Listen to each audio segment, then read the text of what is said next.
Tragedi wafatnya Sayyidina Hussein bin Ali di Karbala ternyata menghadirkan sejumlah peristiwa misteri, mulai dari munculnya fenomena alam yang aneh, hingga hadirnya hal-hal mistis yang sangat menyeramkan. Salah satunya yaitu kepala Al-Husain itu sendiri. Bukan main memang, kepala yang sudah terpisah dari jasadnya tersebut dikisahkan suatu hari pernah berbicara. Dan saking misterinya, sampai-sampai hal itu membuat seorang pendeta langsung bersyahadat di depan kepala Al-Husain. Maka seperti apakah kisahnya? Bismillahirrahmanirrahim.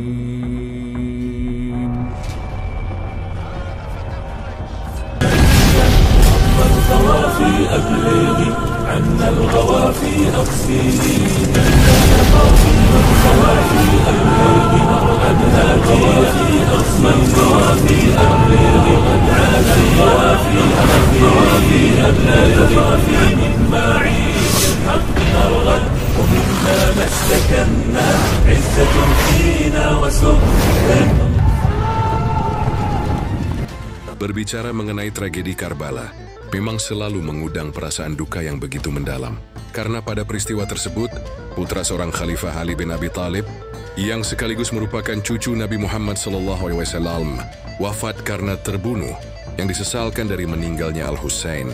Karena pelakunya tak lain adalah saudara seiman sendiri, yaitu segolongan umat yang menyatakan diri beriman dan taat dan cinta kepada Nabiullah Muhammad. Terlebih lagi, cara wafatnya Al-Husain tergolong sangat tragis, mengingat beliau dibantai hingga kepalanya terpenggal. Kronologi peristiwa itu pernah kita kisahkan di video lainnya.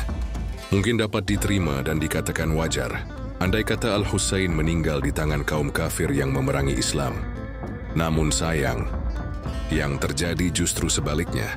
Al-Husainlah yang seolah-olah dianggap layaknya orang kafir, hingga harus dibantai dan dipecundangi dengan cara yang paling hina. Parahnya lagi, di sisi Al-Husain terdapat orang-orang yang ikut dibunuh pada hari yang sama. Maka tak salah bila sejarah Islam mencatat peristiwa ini sebagai salah satu kisah pembantaian sesama Muslim terkelam sepanjang masa. Selain karena pelakunya yang juga disesalkan dari tragedi Karbala, yaitu dasar dan motifnya sebagaimana tercatat. Al-Husain dibunuh dengan motif kekuasaan karena menolak mengakui kekhalifahan Yazid bin Muawiyah serta dianggap melakukan pembangkangan dan upaya penggulingan terhadap penguasa yang sah. Tak terima dengan sikap dan gelagat Al-Husain yang dinilai keras, akhirnya Ubaidillah bin Ziyad memerintahkan panglimanya yang bernama Samir bin Zil jausan untuk melakukan operasi penumpasan. Meski begitu, namun sebagian sejarawan meyakini jika dibalik perintah Ubaidillah bin Ziyad kepada Samir bin Zil Jausan, Yazid bin Muawiyah lah sosok yang merencanakan semua itu. Pembangkangan Al-Husain terhadap Yazid bin Muawiyah memang bukan tanpa alasan, sebab Al-Husain merasa dikhianati setelah kekhalifahan yang ditinggalkan. Muawiyah bin Abi Sufyan justru jatuh ke tangan anaknya Yazid bin Muawiyah, padahal sebelumnya Muawiyah telah membuat beberapa perjanjian dengan kakak Al-Husain yaitu Hasan bin Ali, di mana pada saat itu Al-Hasan yang mewarisi kekhalifahan ayahnya, Ali bin Abi Thalib, secara terpaksa harus mengalah dan menyerahkan kursi jabatan tersebut kepada Muawiyah. Hal itu dilakukan demi kepentingan persatuan umat yang sebelumnya sempat terpecah. Dengan kesepakatan setelah Muawiyah ini meninggal, jabatan tersebut tak boleh dilanjutkan oleh anaknya. Dengan kata lain, kepemimpinan harus kembali ke Hasan. Namun yang terjadi setelah Muawiyah wafat, kekhalifahan bukannya kembali yang ada, justru dilanjutkan oleh Yazid bin Muawiyah. Maka dengan alasan itu Al-Husain pun menolak untuk berbaikat kepada Yazid. Ditambah lagi, sosok Yazid juga dinilai jauh dari kata layak untuk menjadi seorang pemimpin umat. Singkat cerita, terjadilah ketegangan antara Al-Husain dan Yazid beserta kelompoknya masing-masing, hingga puncaknya peristiwa Karbala lah yang mengakhiri cerita tentang Al-Husain. Kekalahan Al-Husain beserta pengikutnya di Karbala laksana kemenangan besar yang disambut gembira oleh Ubaidillah, yang saat itu menjabat sebagai gubernur di Kufah pada masa itu. Sebab dengan tewasnya Al-Husain, seolah membuat dirinya seperti seorang pahlawan di mata Yazid bin Muawiyah. Namun bagi Muslim yang waras, Ubaidillah tak lebih dari seorang penjahat berwatak jahanam, bahkan layak disamakan dengan orang-orang kafir yang memerangi Islam. Mungkin tak berlebihan bila kita menyebutnya seperti itu, sebab atas perintahnya lah Husain sampai terbunuh, dan atas perintahnya pula kepala Al-Husain jadi bulan-bulanan dan hinaan orang. Sebagaimana diceritakan dalam beberapa riwayat, bahwa setelah Al-Husain dibunuh dengan cara dipenggal, kepalanya diambil untuk dijadikan alat bukti. Kemudian Ubaidillah bin Ziyad memerintahkan pasukannya untuk membawa kepala tersebut ke pusat pemerintahan, Yazid bin Muawiyah di Damaskus. Namun sebelum dibawa ke sana, Ubaidillah memerintahkan agar kepala Al-Husain dirak ramai-ramai menyusuri jalanan di kota Kufah, sehingga pada waktu itu, kepala Al-Husain menjadi tontonan masyarakat.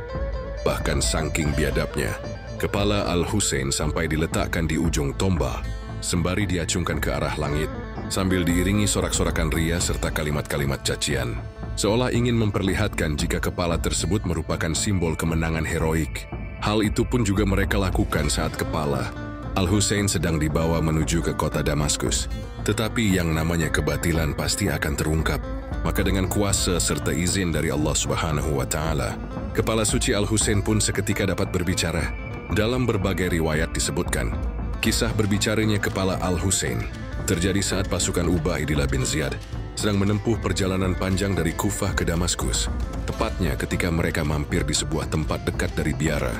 Kebetulan di biara tersebut, ada seorang pendeta alim beserta pengikutnya yang menetap di sana, sehingga keberadaan rombongan pasukan dapat disaksikan secara jelas. Sebagaimana dikisahkan, bahwa pada hari itu pasukan pembawa kepala Al-Husain tengah melakukan pesta semalaman suntuk. Seperti biasanya, mereka menancapkan kepala Al-Husain dengan menggunakan tombak sambil duduk, mengelilingi kepala tersebut. Saat asik-asikan berpesta, salah seorang di antara mereka tiba-tiba menyaksikan ada sebuah tangan keluar dari tombak dari biara itu. Misteriusnya, tangan itu menghampiri sebuah dinding, lalu menuliskan pesan kalimat.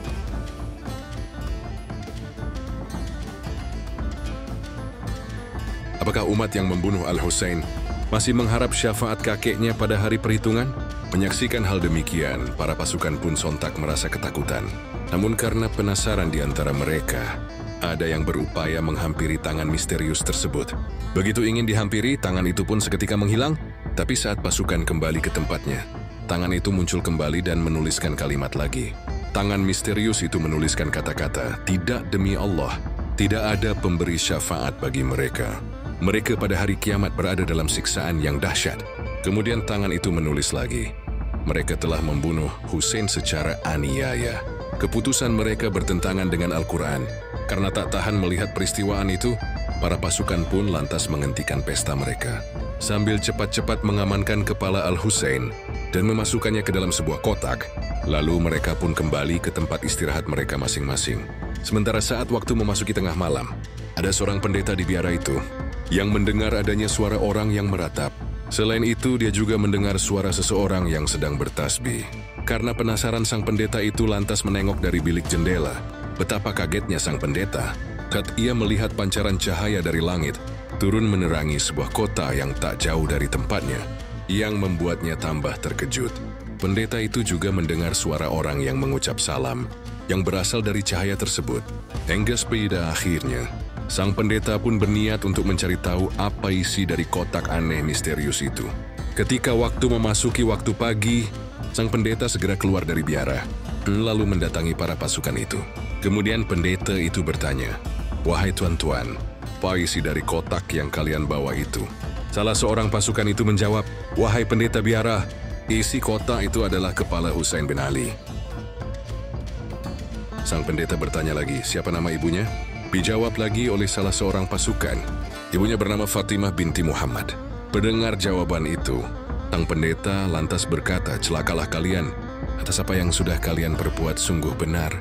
Demi siang yang telah diberitahukan oleh para rahib kami, bahwa apabila orang ini terbunuh, langit akan menurunkan hujan darah, dan ini tidak akan terjadi kecuali ia adalah seorang nabi atau penerima wasiat nabi." Setelah dialog tersebut, sang pendeta pun meminta izin kepada pasukan untuk meminjam sebentar kotak yang berisikan kepala Al-Husain. Awalnya para pasukan menolak, namun sang pendeta menawarkan uang senilai 10.000 dirham, hingga pada akhirnya terjadilah kesepakatan. Tanpa berlama-lama, sang pendeta langsung membawa kepala Al-Husain ke dalam biaranya. Di sana ia membersihkan, membasuh, dan menyebarkan wawangian di kepala Al-Husain. Kemudian ia meletakkan kepala tersebut di tempat beribadahnya. Saat memandang dengan hening kepala itu, Sang pendeta pun seketika menangis. Di hadapan kepala Al-Husain, lalu dia berkata, "Wahai kepala pemimpin alam semesta, diriku menyangka engkau adalah bagian dari orang-orang yang telah Allah gambarkan dalam Taurat dan Injil dan telah diberi keutamaan takwil olehnya. Karena para pemimpin Bani Adam, di dunia dan akhirat menangisimu. Sungguh, aku ingin mengenalmu." Dengan izin Allah Subhanahu wa Ta'ala, tiba-tiba kepala Al-Husain berbicara dengan mengatakan, "Akulah orang yang teraniaya, orang yang bersedih, orang yang berduka, orang yang dibunuh secara zalim, dizolimi dengan orang yang durhaka. Akulah orang yang dengan tanpa berdosa, hartanya dirampas, orang yang dicegat untuk mendapatkan air. Akulah orang yang diusir dari keluarga dan negerinya."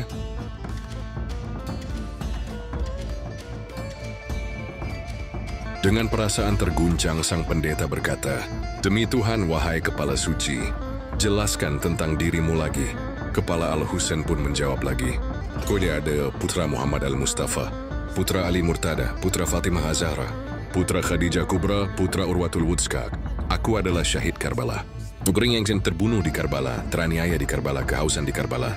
Mendengar jawaban kepala Al-Husain, sang pendeta semakin tenggelam dalam tangisannya. Dalam suasana menyayat hati itu, sang pendeta lantas berkata, "Wahai kepala suci, kapanpun engkau bertemu dengan kakekmu, berilah kesaksian bahwa aku telah mengucapkan syahadat dan masuk Islam di hadapanmu."